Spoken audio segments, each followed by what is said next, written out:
Okay, the WWE Championship match just finished, and in one hell of a match. I think the match went at least a good 25 minutes. They gave a lot of time to this match. I was very glad of that, and CM Punk retains the WWE title in a very surprising match. First of all, I thought the match would be the main event, but that's besides the point because they really did build AJ as the face of Raw for the past month maybe, and I thought they would have her big payoff, and I'm sure there was supposed to be a payoff, but I would imagine that they're going to prolong this a little bit more, thus making the match now instead of the main event, because I swear the way they're pushing this, they push this harder than the Raw Money in the Bank, so I was like 100% sure that this was going to be the main event, and that didn't happen, but the match was good. Started off a little weird because they focused more on AJ, like I was saying, she's been the whole vocal point of this this program,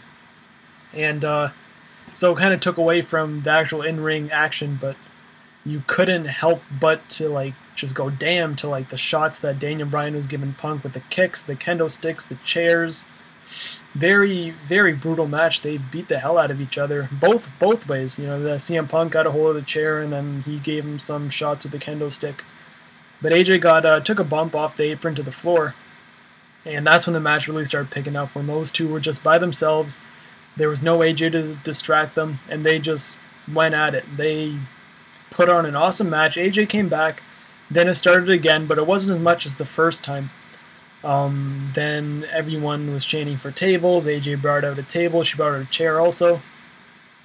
And the finish came when Punk put a table, and they kind of teased that he was going to give him an elbow through the table, and then Daniel Bryan got out of it.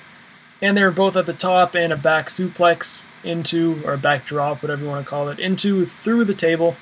And this is where I thought it was the most undramatic way to do it. It was just Punk pinned him, and 1, 2, 3, nothing like to make you wonder like what is going on. It's just the simple move, simple pin. It's not even that bad of a move, honestly.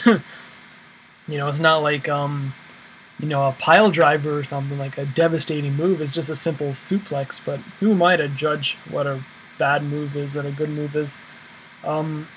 Yeah, besides the undramatic finish and the payoff to this, because we did not see who AJ is going to end up with, and the commentators made it quite clear that AJ is still confused and she does not know who she's going to go with. So I guess this is going to go on till the next pay-per-view, which is SummerSlam, where I would imagine being one of the big pay-per-views is where you're going to see A, a title change, and B, who AJ really is going to go with.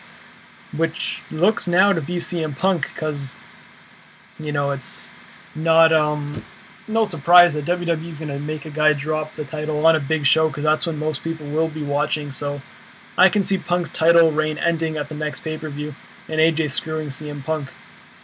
And yeah, that's all. Still another 45 minutes left. I'm assuming a Ryback match. And then we have the main event. And I'll see you guys after the show.